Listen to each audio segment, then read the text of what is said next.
And I tell my friend before this, I was like, he's gonna tell me it exactly like this. Do you want the good news first or do you want the bad news first? Yeah. How well I know him. Yeah. I walk in, he's like, babe, all right, so do you want the good news first or do you want the bad news first?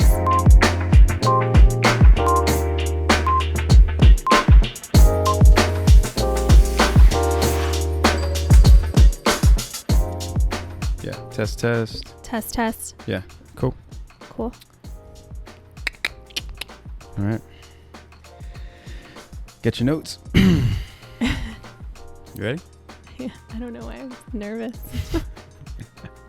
Why are you nervous? I don't know. What It's been happened? a while. It was last week.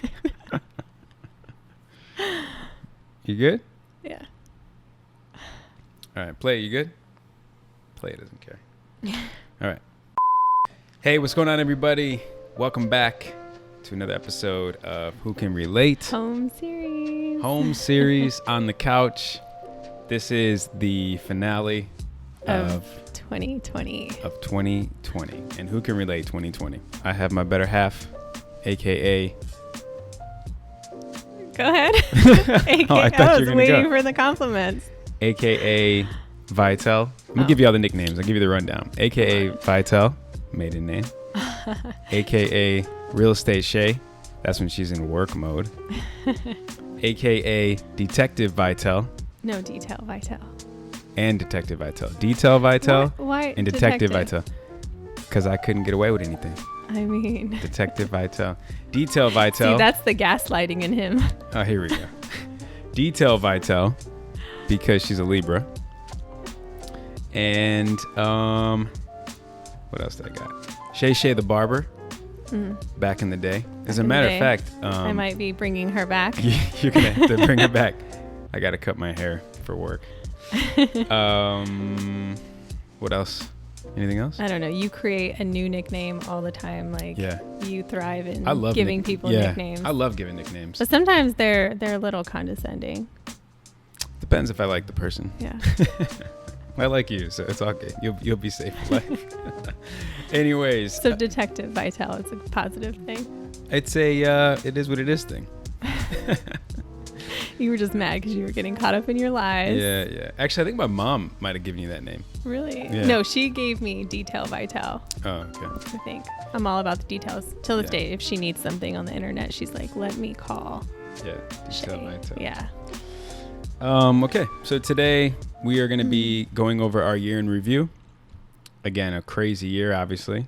And we're going to tell you some of our ups and downs, pros and cons, and everything. It was a crazy year. Yeah, crazy year. So, honey, who I did the outline for our show. You are slowly but surely being groomed to be executive producer, the EP of Who Can Relate. Let's see how this goes.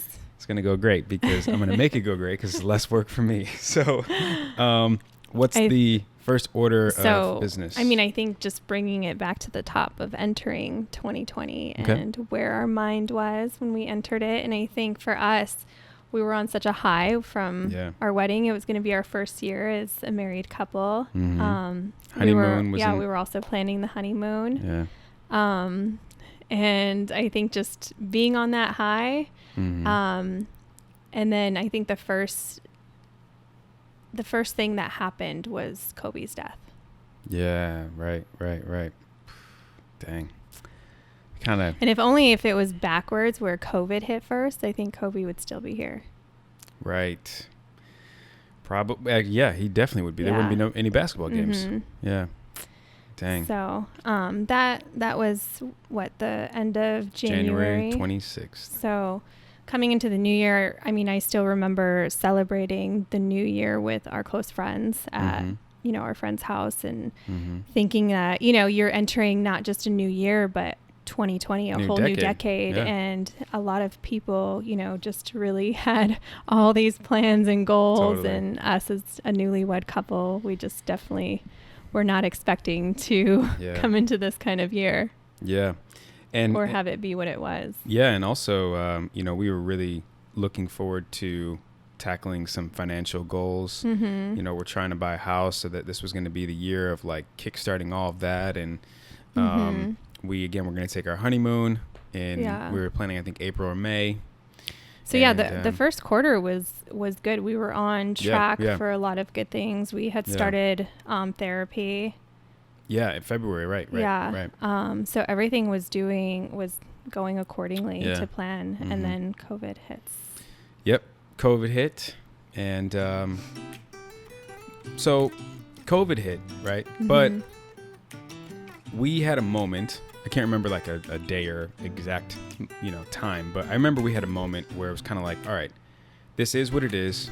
What's in our control, what's not, and 99% was not. And what are we going to do with this?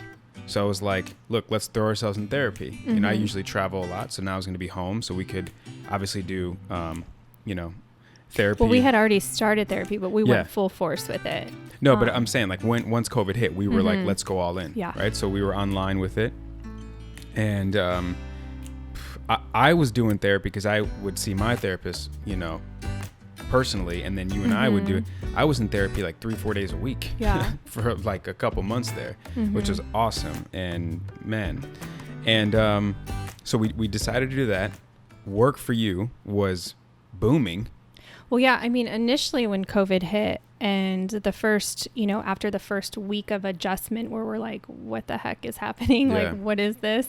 It was kind of nice, to be honest. It was kind of nice. It kind of felt like time stopped and you didn't have to have the fear of missing out on everything because everyone was on a lockdown, and it really gave us the time to connect with each other and really focus on things. And in the beginning we had a whole like workout regimen.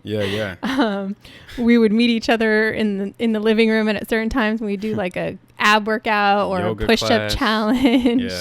And then I think once the reality of COVID kind of sunk in and it was lasting longer than we all anticipated was when we really were faced with a lot of like fears and anxieties and a roller coaster of different emotions that we're like, okay, now what? Like, how do we readjust our lives to this and being stuck in, our condo for 24/7 and having to work and do all this stuff. And then, luckily for me, like you said, my work got busy, your work got slow. Yeah. I mean, my work got slow, and which was ultimately a blessing in disguise, because then I was able to focus and create Who Can Relate finally. I always think to myself, like, if it weren't for this kind of pause in life for me, I probably would not have created Who Can Relate in 2020. Well, that's why I say it was nice in the beginning. And I think that you and I even spoke about how important it is to kind of have that pause. And it makes sense why other countries go on holiday and everything kind of shuts down. It gives people the chance to really recharge, reconnect, and even better, realign themselves. And if they make that choice. Right? Because a lot of people maybe went the opposite route, which was, let me just not work out. Let me just binge on Netflix shows or TV shows. Let me just eat whatever I want. Like I'm getting if you're getting paid to work from home, it's like, it's hard to be self-disciplined. I think a lot of people maybe had another experience. But again, that's what I'm saying, back to, we made a choice. We made a choice to be productive. We made a choice to be intentional. We knew our financial goals might not be, by like June or July, we're like, okay, might be a little harder to achieve these, because I didn't work for 2.5 months there.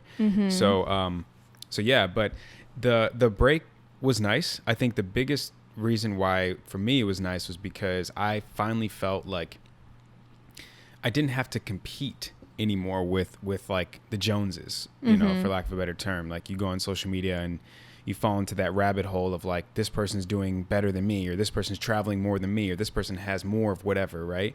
This time it was just like everyone was like doing the same thing we were doing, because no one had a choice. And it was kind of nice to be, I felt like, at an even playing field for a while. Well, it was like you didn't have to worry about the fear of missing out, or, whether it was a job or whatever.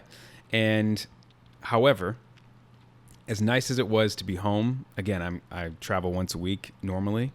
As nice as it was to be able to finally spend time with you, you know, because we were so used to, you know, long distance relationship for a year. And then as soon as I moved, I proposed. So now we're planning we always had a lot going on. So this was really the first time that everything was kind of like paused. Yeah, exactly. And the first time we were 24/7 around each other. And, you know, with that alone, and no matter how close you are with somebody, I think that that's a huge adjustment. And totally. And with him being slow with work, and prior to us, like, you know, birthing, who can relate? Yeah. I ended up amazingly being so busy. Yeah, no, for sure. And I had to find my routine as to how to, you know, be in his presence, but also kind of isolate myself in a way that I can focus on my work. And that was a little bit of an adjustment for us.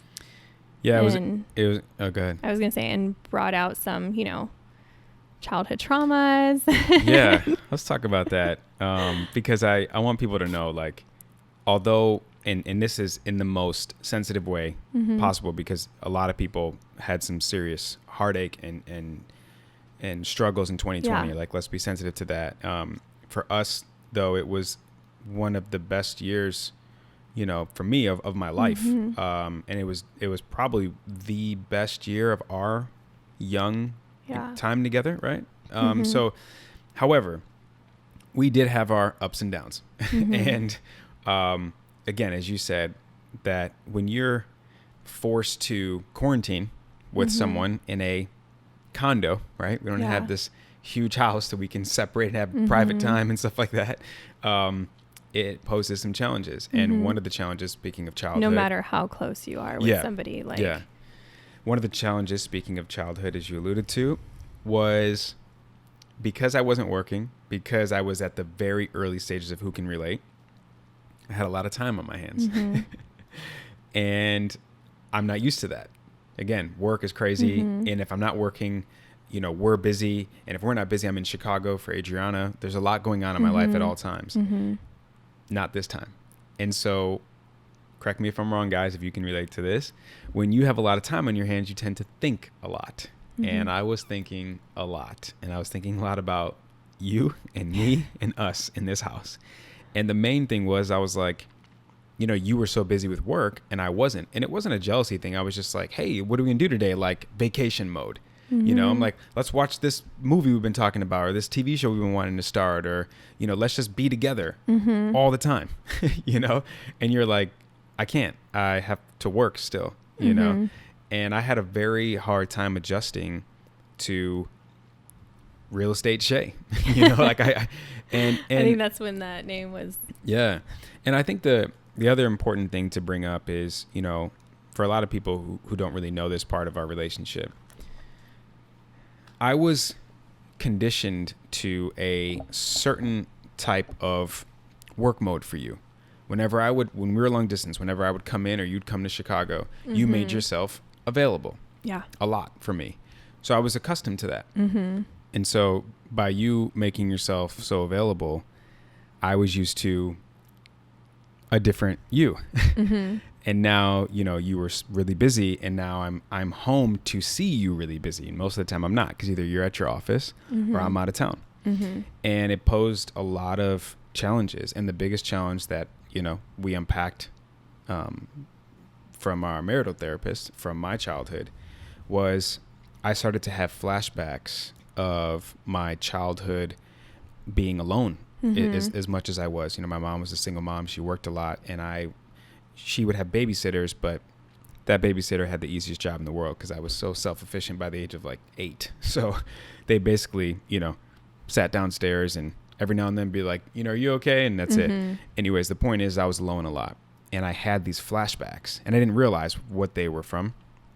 And this feeling of like I'm alone again, you know. So by you being in the other room working, it reminded me of my mom working, right? And I was here alone. And so when our marital therapist really brought that to my attention, I was like, whoa, like that's it. That makes total sense. Like, thank you so much, because it was really, we were arguing a lot So when you were feeling the way you were feeling, I tried to come up with a solution to those feelings. And every time I came up with a new solution, you still felt a certain way. And then you were pointing the finger at something else. And I'm like, I got to a point where I was like, honestly, this has nothing to do with me. Like, I don't think it has anything to do with me, because everything you're saying that I'm doing wrong, I create a new solution, then you find something else to be upset about.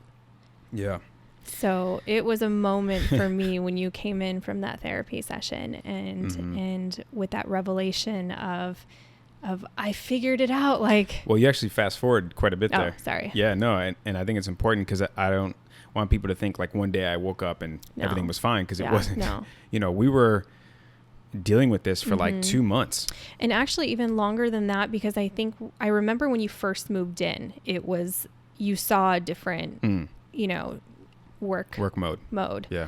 In your, so you used to bring it up then. But I think we were so busy wedding planning, and then we were just busy with our lives that it didn't really get highlighted as much until quarantine happened. Yeah. And so there it is. So, you know, I had a lot of built up feelings towards your work mode. And I felt like you didn't really prioritize a relationship as much as you did your work. And then I went as far as thinking like, you know, what about when we have kids? You know, I like went down that path, and I was getting worried. And then I start questioning myself. I'm like, am I a bad person? Am I a bad wife? Am I going to be a bad mom? I didn't say any of that, but I was just like, you know, we were going through it there for a while. And then that led you to thinking, you know, I'm just not enough. You're not enough. Whatever you do is not good enough. Right. So there was a lot. And then I had my therapy sessions of all therapy sessions. And my personal therapist reminded me that only you can complete you. And that's why I had that episode, which was the first one. And that revelation, because that taught me so much. It alleviated a lot of the spotlight that I had on you. It put a lot of things in perspective for me. And then I was like, it's okay for me to entertain myself too, you know? So there was a lot that we had to learn about each other. And this was the first time that we were kind of forced, I guess is the word I'll use, to figure this out, because we had no distractions. I wasn't traveling anywhere, so there was no escape button. You couldn't go to your office, and there was no escape button. We were like forced to figure this out. And this was the first time again that in our young relationship that we had the time to do it. And then, at least for me, the want to do it. Well, I was just going to say, that's where I am so thankful for that time, because who's to say if we weren't being quarantined and, you know, weren't going through that, where we had all that time, if we would have been able to dig so deep within ourselves and figure that out, and maybe it would be something that we're still kind of brushing under the rug. And consistently figuring out, right? Because, you know, let's say if COVID was not here and we were trying to figure this out, and we were going, if I was home for 2 weeks and we had 2 sessions per week, but then I'm gone for 2. And it's like trying to get back constantly and trying to keep that momentum. We had all the momentum in the world with this, you know, so we were heavy in therapy, our marital therapist for, like what, February to June, I think. We were just getting it in. I think at one point we were trying to do even twice, or at least you were doing 3 times a week. Yeah. So which was great. You know, I definitely, I had someone DM me.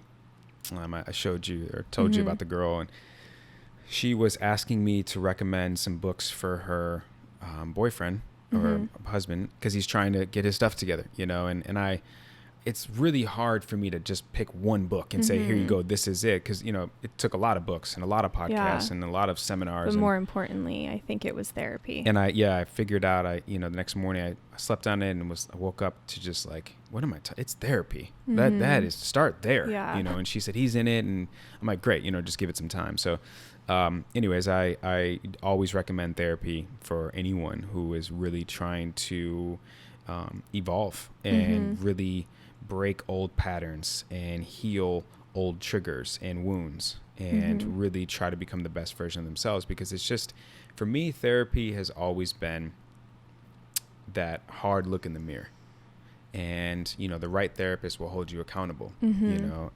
So, and you can't get discouraged if you connect with the wrong therapist. I think if you just like continue to find the right one. And it's, I mean, I think maybe finding a therapist is kind of like finding your partner. It's just like, it's a feeling. It's a feeling. I mean, like any other relationship, whether it's a work relationship, friend relationship, or romantic relationship, you want to like connect with the person. Totally. yeah, to wrap that up, I think that to wrap it up. No, not to. I wrapped it. You put a bow on it. Yeah. Christmas. To wrap that part up, I think that really allowed us the time to dig deeper and connect in the best ways, and for that I'm like so thankful for 100%. Because that was a big moment for our relationship, and I feel like it changed the Moments. dynamic. Moments. Yeah. But the one that specifically when you walked in after that therapy session and you came to that realization of what it was, and it doesn't, the work doesn't stop there, and it doesn't get easy now that you figured it out. It's easier because now you've identified the issue and the problem, but it's constant work because now you have to apply it when you're in those moments. Yeah, I said that to our therapist Friday. You know, I said, to your point, it doesn't get easier, but to me, I'll use the word, it just becomes more manageable.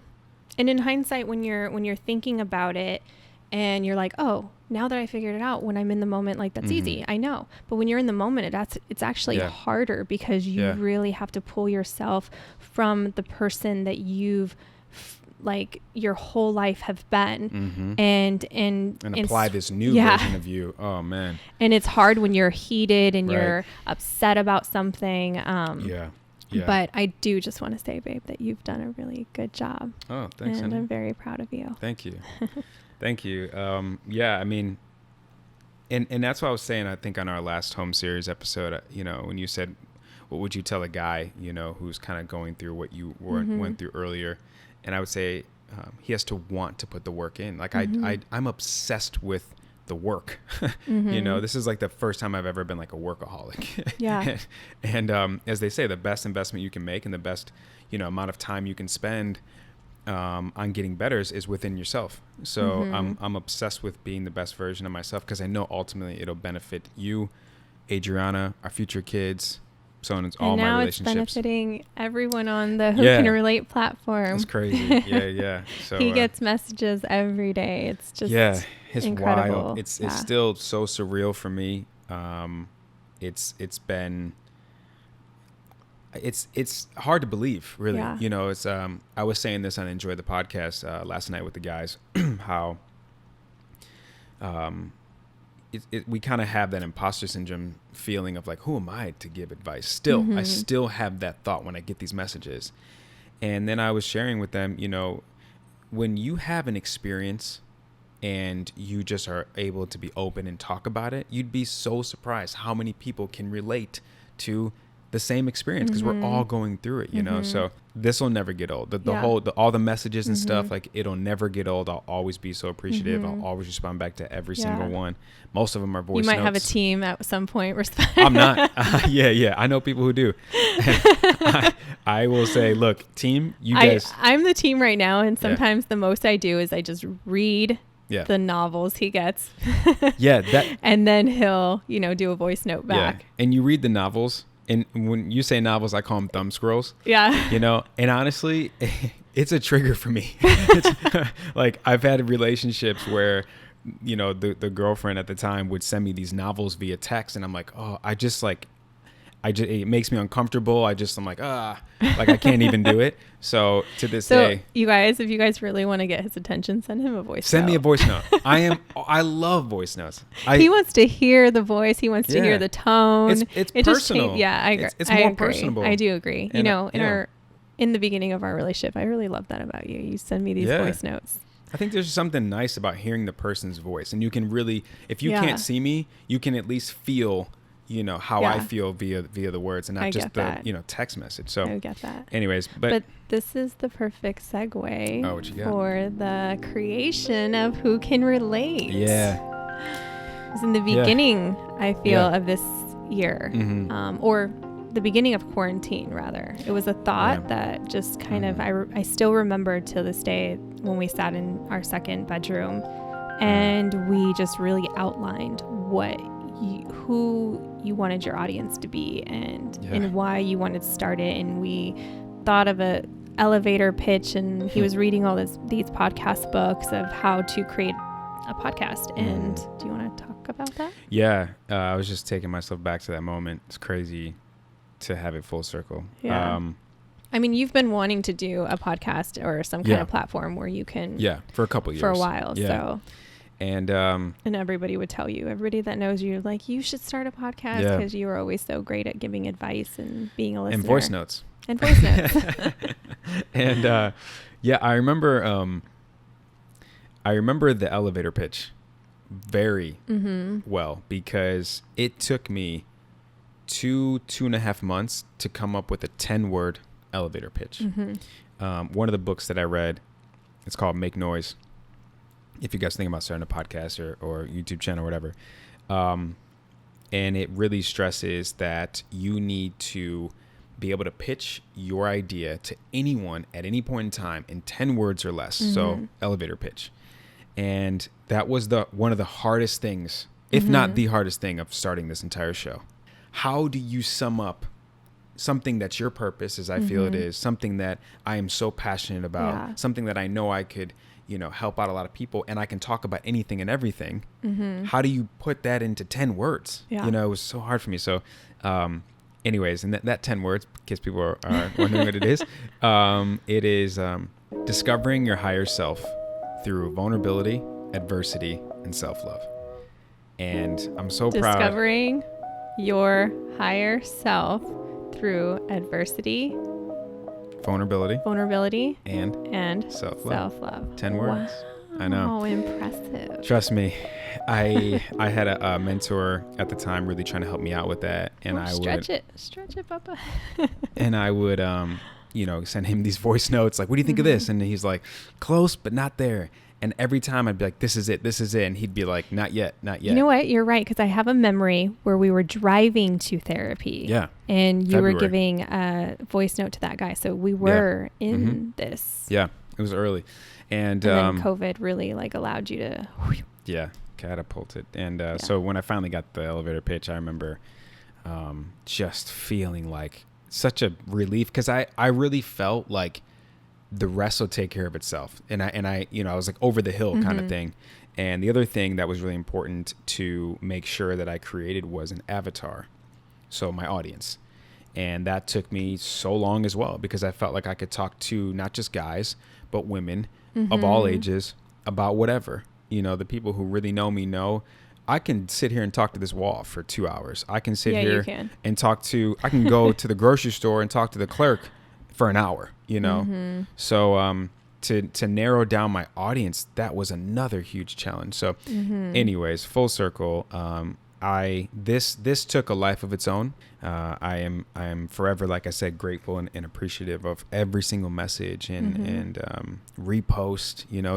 When Spotify was giving out their year in review things, and people had Who Can Relate as a top podcast for them, I was like, it was wild. And it's just the beginning too.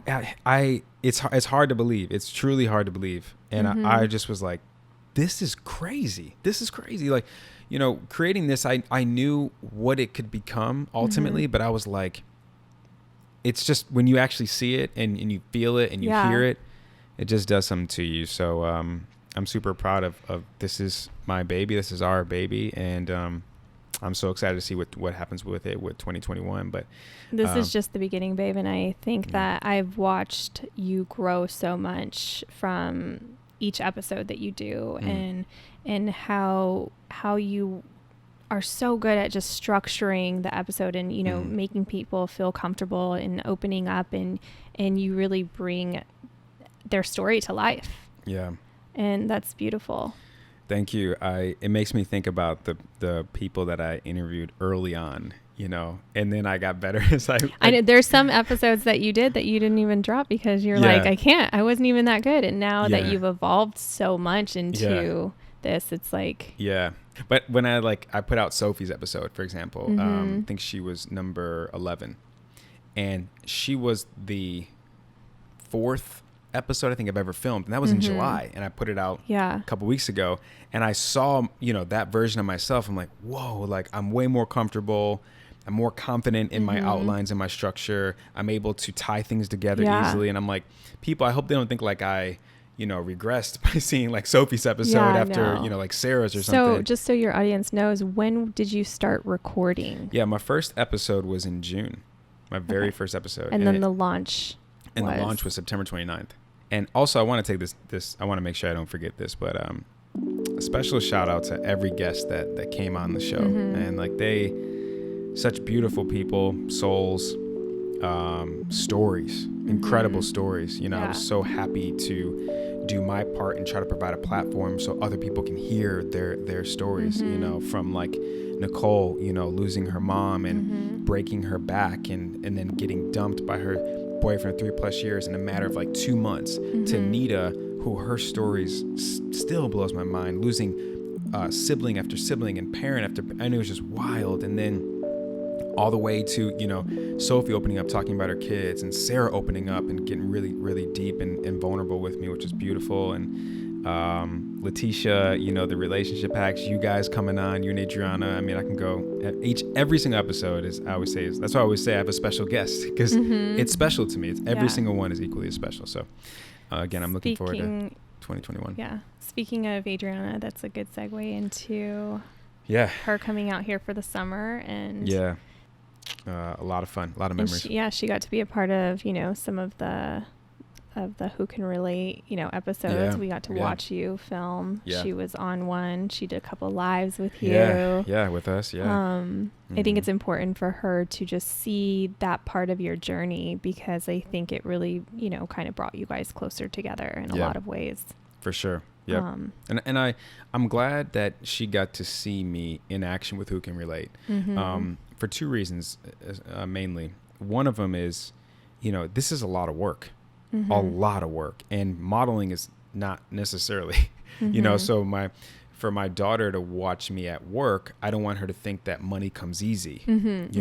This is really hard, and I'm not getting paid at all. I'm paying for this, so and it takes, every time I do an episode, I get there 2.5 hours before we say, hey guys, welcome back, and then the breakdown, and then prepping. She would watch me have my pre-calls. She'd watch me do my outlines and my structure and your editing. Editing. Yeah. So I think, I was like, daddy does work hard. You know what I mean? Like I thought it was important. And the second thing was, it's so important for me to show her and teach her that if you really love something, to see it through. And I don't love modeling at all, and that's what I've been doing for her whole life, and so I didn't want her, because when I grew up, my family and my parents and stuff, they no one really loved their job. It was just a job to them. They did what they had to do. They had a family, they had a support.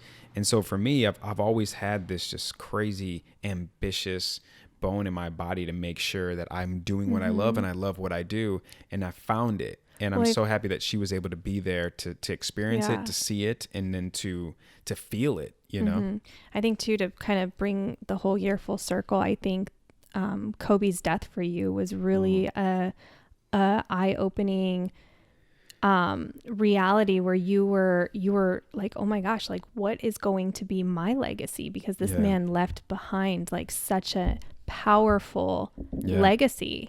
And I think that's when you were really like, I have to make some changes and figure a lot of stuff out. Yeah, actually, the first person that really made me think about legacy, and that's actually why I write down the question in the rapid fire for everyone who comes on. I say, what do you want to be known for? Think legacy. Nipsey Hussle was actually the first person. And right after he passed, that was the first time I think everything you see today started. Remember, I would go into my car and I would do those videos. And the first video I did, no, it wasn't even live. The ones that you would post. I do know. And the first one I did, I was talking about Nipsey and how like woke me up to like, not only life is short, but like you don't even know when it's going to go, and his type of legacy he was leaving. And then obviously Kobe, that to this day, it surprises me. I have never gotten that emotional from someone passing away. And I obviously didn't even know him, So, but yeah, to your point, it's just like what am I doing with my life? You know, I'm comfortable, but I don't want to be comfortable, and I want to leave a legacy. And so, yeah, for Adriana to kind of see this from the very beginning and to say she was a part of it, and then to be able to have her on and she can watch it back. Obviously, she'll be on more. It means the world to me. Yeah. So, yeah.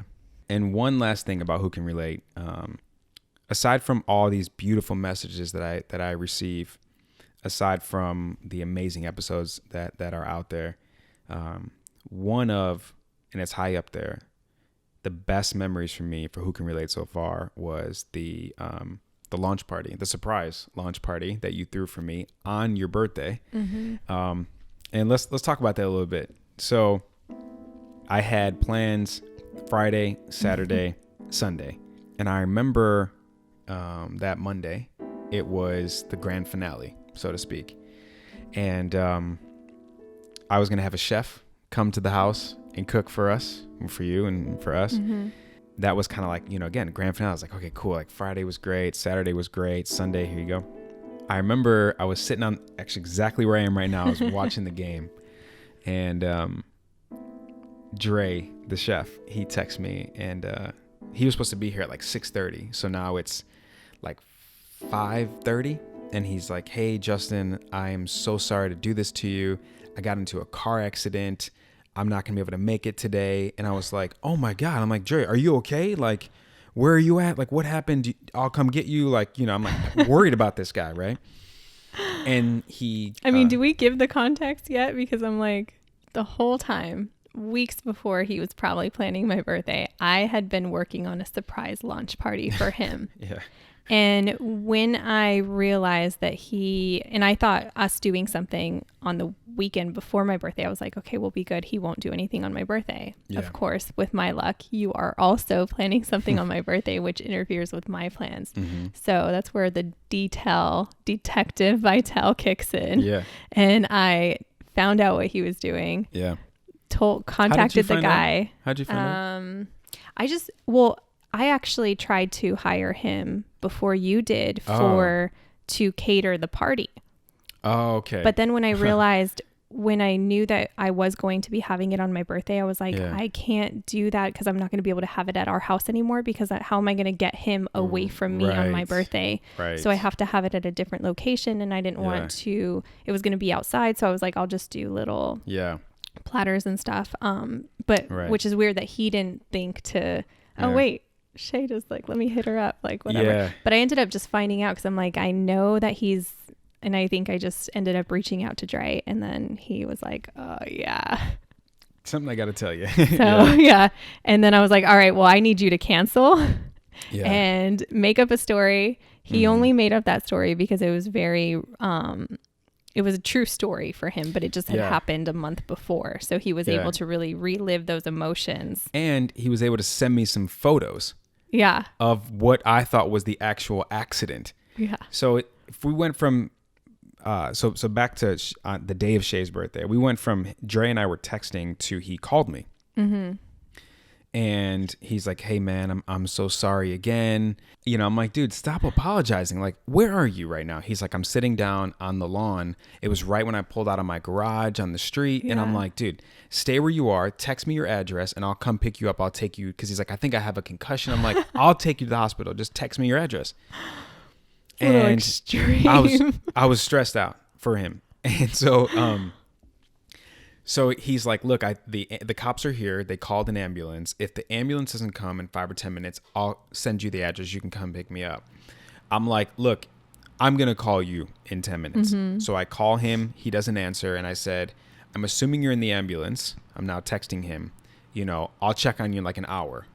Hope you're doing okay. Meanwhile, I've been in, he's like, all right, I told him it's all good. Yeah. And I'm like waiting. I'm downstairs, like waiting to pull into our garage to come up. And I'm like, make sure you tell him now. And because I'm going to go up and I'm going to like get him to come with me to a showing. Well, yeah. So that earlier that day, you were like, hey, babe, I have this showing. I want you to go with me to. Then we can grab dinner after and bring it back to the house. And I created this whole thing. And now I'm like, I don't know, babe, I have a lot of editing to do before the launch tomorrow. I'm not really sure, but we'll figure it out. And so anyways, you come upstairs. I had already talked to Dre. I'm thinking he's on his way to the hospital. So there goes the chef. There goes my grand finale. So you walk in the house. And I tell my friend before this, I was like, he's gonna tell me exactly like this. Do you want the good news first or do you want the bad news first? How well I know him. Yeah. I walk in. He's like, babe, all right, so do you want the good news first or do you want the bad news first? Yep. And I think what'd you say, the bad news? I think I said the bad news. And I said, well, the bad news is that's right. Because I said the bad news is I had this grand finale for your birthday. I was going to have Dre come. I was like, look at the menu he had printed out. And, he got into this car accident and I'm like stressed out about him. I'm worried about him. Like, this is so crazy. Like, go figure, And I said, well, the good news is I can go with you to your showing and we can go get dinner afterwards. I was like, yes. So I win. So I was like, let me just hop in the shower real quick. So I'm in the shower and you're getting ready. And we were still talking about Dre because I'm worried. You're like, oh, yeah, that's terrible. Like, I hope he's okay kind of thing.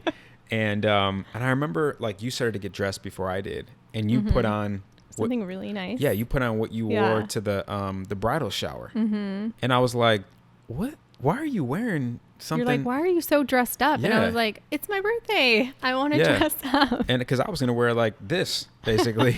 And I'm like, well, now I'm like, I can't look like this. I got to...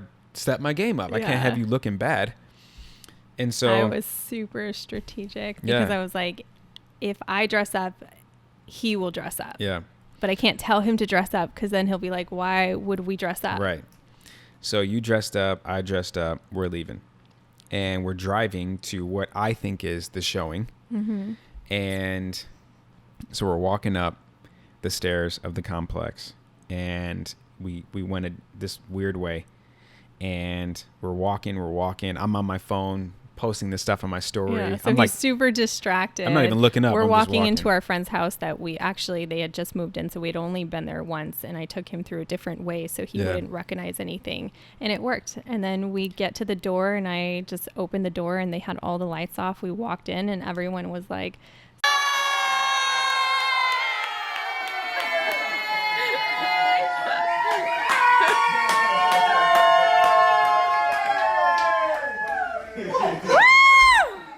Surprise.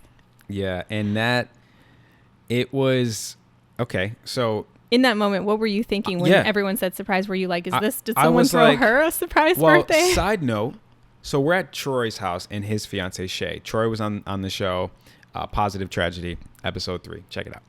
And his fiance, whose also name is Shay, she was texting both of us to like kind of plan some things for your birthday. Remember? Mm-hmm. And at the last like time she did it, I'm like, what is she trying to do? Like, why would I not have stuff planned for my wife? Like, I got this kind of thing. Like, I don't want you to mess up because we got the chef Dre through them. Mm-hmm. I'm like, I don't want you to slip and tell Dre like, or Shay or whatever. Yeah. So anyways, when they yelled surprise, I'm like, did Shay go behind my back and throw you a surprise party? I'm like, what the hell? And so, because it's your birthday. Yeah. My launch party that you threw was on your birthday. So when I hear surprise, I'm thinking your birthday. Yeah.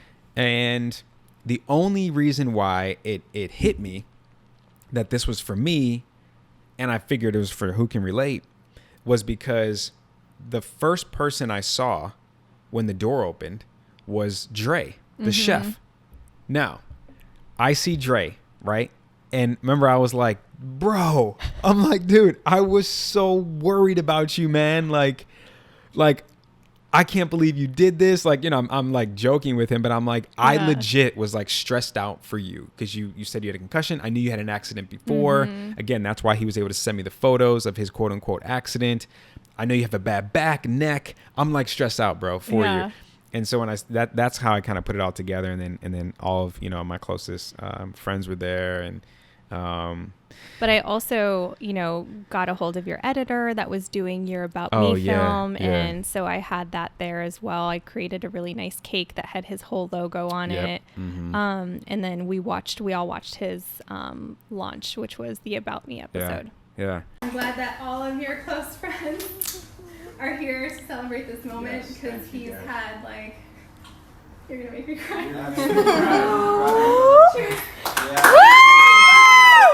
That was kind of uncomfortable for me to watch with people because that was the first time anyone else had seen it aside from my editor. And so full circle here. That was definitely one of the best highlights of 2020 and definitely needs to be addressed when talking about who can relate. Because, I told Alicia on our episode 8, Overcoming Fear, check it out. I remember having a feeling driving home after the party of feeling a love that I haven't really felt often in my life. Everyone who was there gave me so much love and support and had the nicest things to say. And that just meant the world to me. I mean, my love language is words of affirmation. So, it just felt so good. I felt so loved. All the people, aside from my family, that I would want there. I just remember feeling like I'm at the right place in my life at the right time. Moving from Chicago to LA was hard. Obviously, leaving my daughter, leaving my mom, my family, and but that night, I just remember feeling all the love. Like my heart was full. My heart was full, and I'll never forget it. So, thanks again. I mean, I think for a lot of your close friends and the ones that have known you for years, watching your transformation is just so incredibly inspiring, and we all know that it takes a lot of hard work to change things about us that have been embodied in us since our childhood, and not only recognize them but actually take the action to apply all of the things necessary to get us to where we need to be and want to be. And I couldn't have done it. You say, when the work works. Yeah, when the work works. But I couldn't have done it, all the work, without you. I couldn't have done it with a lot of the people that were there at the launch party, who really are mentors of mine, advisors, close confidants. I can go on. And so that was another reason why it was so beautiful for me, because if I was giving a speech at the Oscars, I would name a lot of the people that were there. So it was just nice that they were there to be able to have that moment with me. So so grateful for it. So we definitely had a lot of positive moments this year. And I think next from that would have been our anniversary, being able to celebrate our 1-year anniversary. And sadly, before we got to celebrate our honeymoon, but grateful that we were able to go back to the place that we got married. And that was really special for us to do. And it was a nice break to kind of go there and relive our anniversry, or our wedding night rather. Yeah. And I had another surprise rolled up my sleeve for him. You did. The day leading up, to anniversary, we did some really cool things, activities to kind of celebrate. And on the actual anniversary, we had a photo shoot planned that was gifted to us from our wedding planner. So, I didn't really bring a lot of stuff. I don't even think you brought a lot of stuff, because normally for a photo shoot for us, we have all these looks and there's all this prep. We were like, we're on vacation mode. Let's just, we'll get some good stuff, but we're limited with our outfits, so we'll just have to improvise. So we're doing the photo shoot, and we get to where the spa is at the hotel, and we were taking photos there. And we were with the spa, you got to kind of walk through it to get to the outside part, and then it's the ocean, and it's they have these massage tables out there. It's beautiful. And so we were walking and stuff, and then we stopped, and the photographer's let me get you here, stay right there, everything's great. And well, let's just come down here, I'll shoot you as you walk. And so she was shooting, and we started to walk down these stairs, and then I saw the table set up.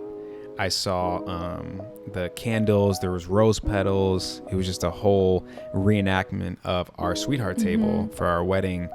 And then all of a sudden, the saxophone player who I hired for the wedding to make it seem like we had a saxophone player for our wedding.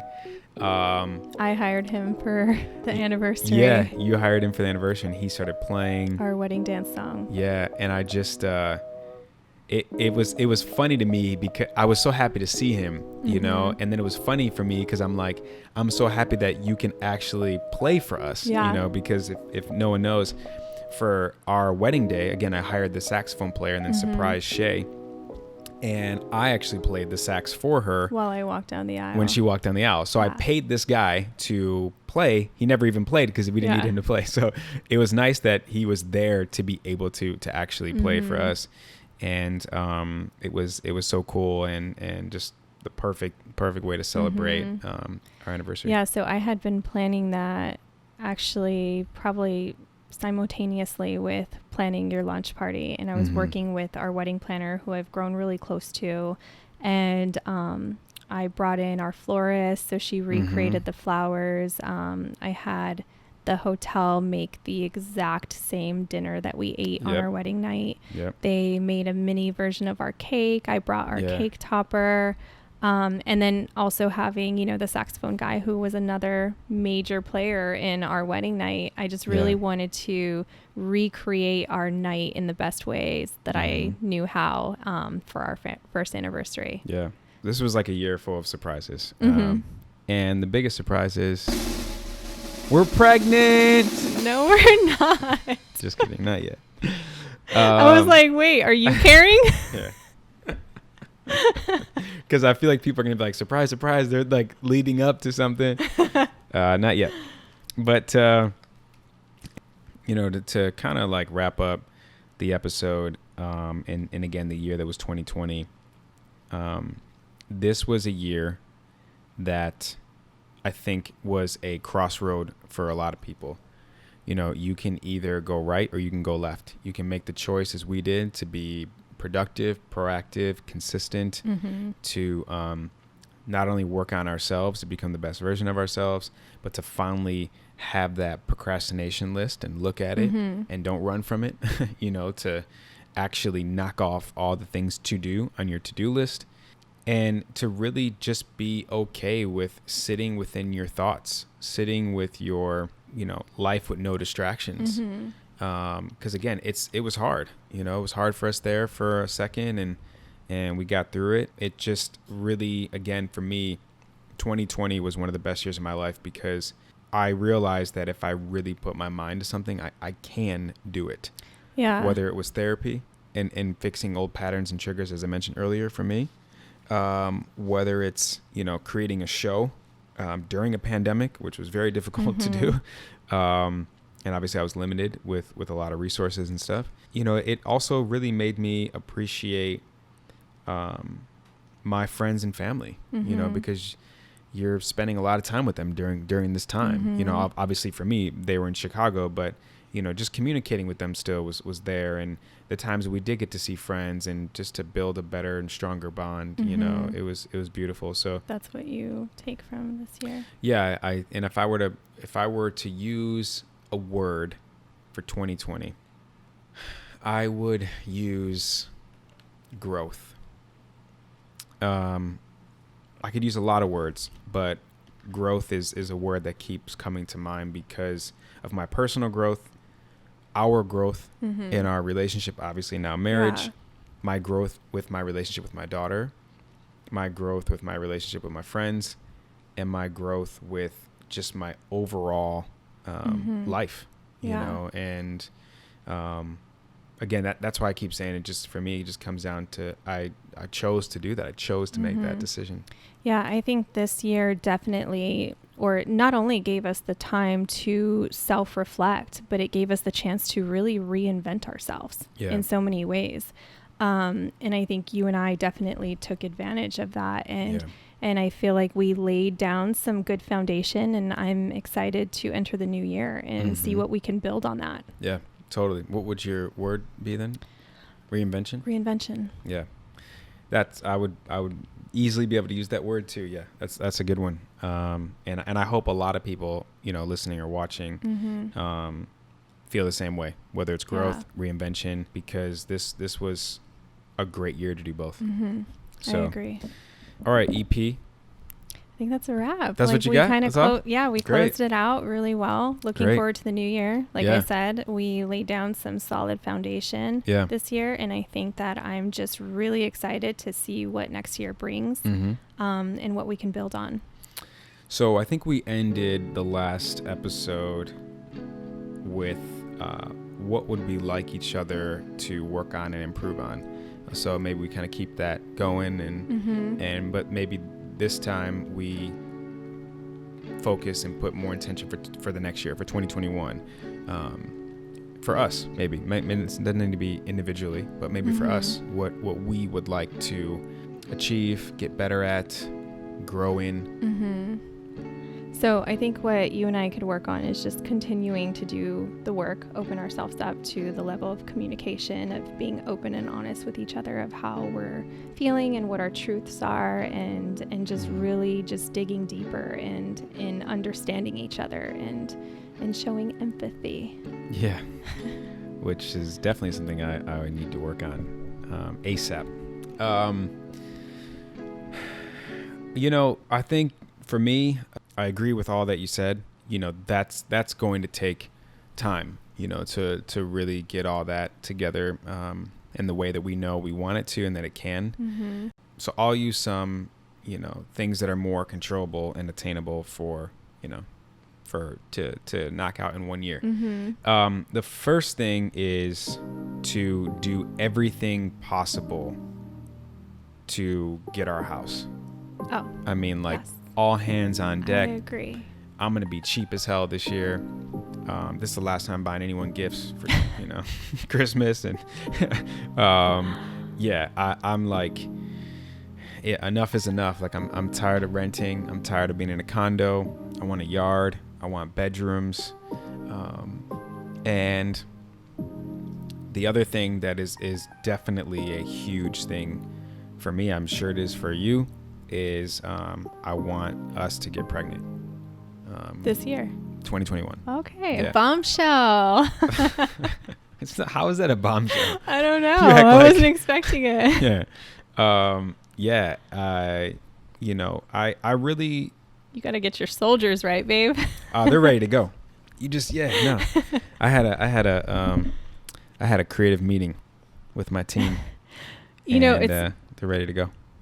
It's funny because we thought we were ready after the wedding, and we kind of were, not trying, but not trying. Yeah. And then, we kind of went through okay, should we wait? Okay, maybe not. Should we wait? Yeah. And then we won't. And now, this is the bombshell. Yeah. Well, I don't know why it is, because I think because you kind of 1 minute we're trying, 1 minute we're not trying, 1 minute we're not trying. So I think, as you were saying, we at first, after the wedding, we're like, cool, let's just have kids. And then Who Can Relate was starting. Yeah. You were really busy with work. And I was like, oh, maybe we should Well, not only that, but I do think it's really important to get a house. I think it's marriage, house, kids. Kids, yeah. And so I think it's time. And whatever comes first, it's whatever's meant to be will be. But I also have had a tendency in my life to plan everything out. And it's like, at this point, when I had Adriana, I was 20 years old. I probably should have planned then. Okay. Yeah. Here I am now, grown, 33. We're married. It's like, look, let's just have kids. I love that.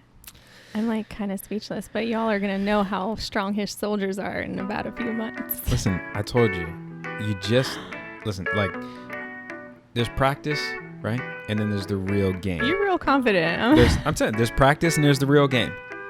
I communicate, okay, openly, honestly, and often. Hey guys, today's going to be a practice. Don't even worry about it. Or I'll say, hey guys, today's a light practice. We're just going to stretch and warm up a little bit, And then, hey guys. We'll see. Game day. When's game day? And it might be tonight. You guys, I'm glad they're witnessing your smooth talk operator. This is nothing. So yeah. And yeah, I just, here's something I definitely want to leave people with. Life is what you make it. And for me this year, and I think everyone can use this, it was easy for every single person to just throw in the towel, give up, let yourself go, not care as much, because you're like, what's the point? We're in a pandemic. What's going on? We don't even know. And again, life is what you make it. And when I say that, I mean, whether it's a pandemic, whether it's the worst year of your life, the best year of your life, whatever happens, like it's a choice to find the glass half full energy and spirit and mindset. And this year again was one of the best years of my life, one of the happiest years of my life by far. Consistently. And I definitely know it's because of the mindset that I gave it and the intention. Having you obviously is a wild card of all wild cards that I get to have for the rest of my life, but being able to spend time with you, like quality time with you. And I'm very grateful for 2020. I think it's also, it's really important that you kind of, without knowing this was going to be this year, you were already prepping yourself and doing so much work within yourself that it prepared you for something like this, and I think, not to be, because there's a lot of people in the world that struggle with mental health. And I think that not everyone is fortunate enough to have the mental capacity to hold such tragic, like things going on around them, and I think that it really helps. That's why it's important, like every day, even in a time that there's not chaos going around, to really work on yourself, because you prepare yourself for the moments when chaos can hit to stay mentally strong. Yep, for sure. And that's, it's what you make it, and it's very well said, because I guess I didn't realize that luckily the work that I had been prepping with, and you as well, we were able to handle something like this. And I kind of feel like if we, had the best year of our time together during a pandemic, like we'll be all right, like moving forward, we'll be okay. So it showed us a lot. I think it was probably a true test. Like I remember we, in the beginning of it, we touched on, I would feel bad for people that just went through a breakup, because it's so easy to replace a person with activities and staying busy, and to go through something like a breakup and not have anything that you can, distract yourself with is really an opportunity. And I hope everyone took advantage of that to really self-reflect and really grow and work on yourself. Yeah, that's important to touch on, because I don't want to be insensitive to someone who's single. Like, it's easy for you guys to say you're happily married, it's your first year. That's why I wanted to say that, because I'm like, it was so easy for us, and we're so grateful for us having it the way we did this year. That wasn't everyone's year experience. And and if it wasn't, if you're single, and especially going into the new year, you're newly single, if you haven't started to do the work, and you haven't started to work on yourself for Mr. Right or Mrs. Right, for Mr. and Mrs. Opportunity, there's no better time than now, as the saying goes. And it's never too late. Everyone, we're all on our own individual journeys, and there's no time as to when you have to do things by. I think it's everyone has their unique journey, and it's just never too late. Yeah, and I mean, for what we're thinking early 2021 is going to look like, we're still going to be dealing with this pandemic. So it's like, maybe this is meant for you guys to hear this right now. Like, if you chose to just take this year to be like, whatever, like, there's still time for you to work on yourself. There's still time to dig deep. If you're single and wanting a relationship, and it's like, great, then this is you don't have any distractions. This is the perfect time to figure out what has not worked, what has worked, what hasn't, and what you need to improve on, because there's no better time than now. And for me to have no distractions, like, that was so helpful, because I had no excuse, really. Yeah. And I think it comes down to perspective as well, because we can all go into our own, be our worst enemy in a sense of like, you know, if I probably allowed myself to focus on the fact before I met you that I was 32 years old, I'm single, I have no kids, when I was early 20s, I thought I for sure would be married by my 30s. I for sure would have kids by my 30s. I for sure would be in a place in my career by my 30s. And to not have any of those things, if I would have allowed myself to focus on what I didn't have in those moments, I probably would have never got to where I am with you. I probably would have never brought that energy into my life, you know? Yep. And I think that just goes to show it's all perspective. We're all like on this journey, and it's never what we thought it was going to be in our earlier years. And that's okay. That's okay. Yeah. As the saying goes, not everything's going to be okay, and that's okay. Yeah. So, well, you did okay today, babe. You did great as your first EP practice. And yeah, this was great. I'm sure to help out a lot of people. It was a lot of laughs. It was good. And I think the perfect way to end Who Can Relate for 2020. So that's it for us. Love you, honey. Love you. And again, guys, thank you so much for what has already been such a cool ride to be on. And I'm so grateful and so thankful. And again, I'm just so excited to see what's to come for 2021. If you've enjoyed these episodes so far, I promise you they're only going to get better. And we will only continue to do this and probably a lot more with each other. So I just hope I'll get as good as you, because you're so smooth with like your episodes. Well, I'm smooth in life, man. I mean, so am I. Smooth in life. I'm not smooth. You know, my dad, I told you, right? What? His nickname? What was it? Smooth. It is smooth. Really? That was. Oh. Yeah, it is smooth. In fact, I remember I introduced him to someone at the wedding, and I was like, "Oh." What if your dad would have named you Smooth Davis? Yeah, I probably would have wanted to change it. What's your name? I might have stuck with What's your name? Smooth. But look, someone was like, "Is this your dad?" at the wedding, and he was like, "Hey, how you doing? Smooth." Like, I swear to you, that's how he introduced himself. I'm like, oh, I didn't know that. That's Oh, amazing. man. Maybe we should reconsider our son's name. Nah. Smooth. We didn't do that to my boy. But anyways, you will get better, love. The only reason why I'm able to improve is because I do this very often, you know. So the more you get to do it. Yeah. And if anybody knows me, knows how my life before Justin was so private. Like, I would not really even be open on Instagram. You were private on Instagram. My captions were emojis. Now I'm like writing some novels here. Yeah. But yeah, so anybody who really knows me knows that this is really outside of my comfort zone. Well, but it's great because they're going to see you. Yeah. Like you said, you saw me early on, and now you've seen me evolve. Yeah. People are going to be able to see that for you. Yeah. You know, where you were and now how you evolved. Yeah. So even from the last time we were doing this to now, like you led the episode. You know, you had an outline. In the best way. Yeah. Hopefully. For sure. So cheers to you guys. I hope you guys had a great 2020. I hope and wish the best for 2021. And thanks for joining in on our home series. Yeah. And we'll see you next year.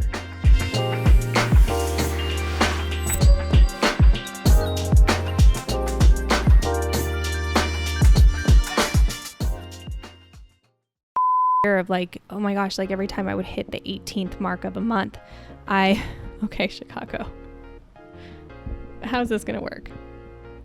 Come on.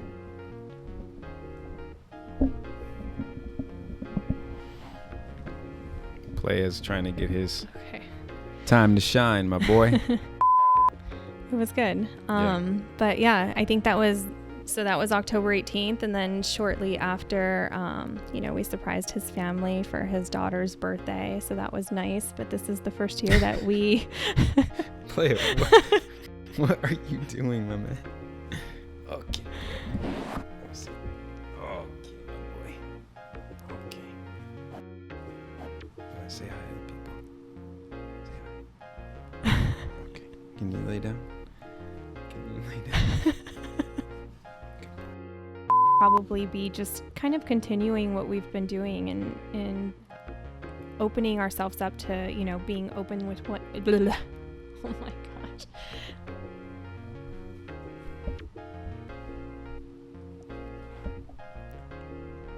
No, it's gonna cut to where he's no longer here. Should we put him back in the middle? Lay down, play. I think he's like hungry or. Lay down, my boy. Chicago, come here. He's got it. He's got Michelle. Yeah, you can give him. You want your bone? Oh, playa. Bone, Hey. bone, bone, bone. Hey, bone. my boy, wait. Playa. Come here, over here. Right here. Sit down. Can you sit? Hey. Playa. Sit down. Sit. Chicago. Sit. Hey, look. Chicago. Sit. Hey. Oh, you. Playa. Hey. He Sit. thinks we have it My hiding. boy. My boy. Hey, do you want? Okay, look it. It's right here. Sit. High five. Give me a kiss.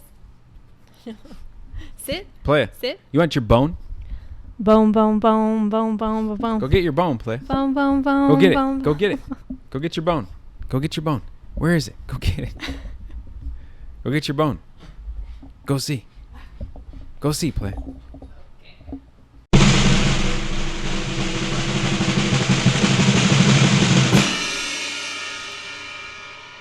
It is a bombshell. What the hell? Oh, okay. Yeah, that's bombshell, babe.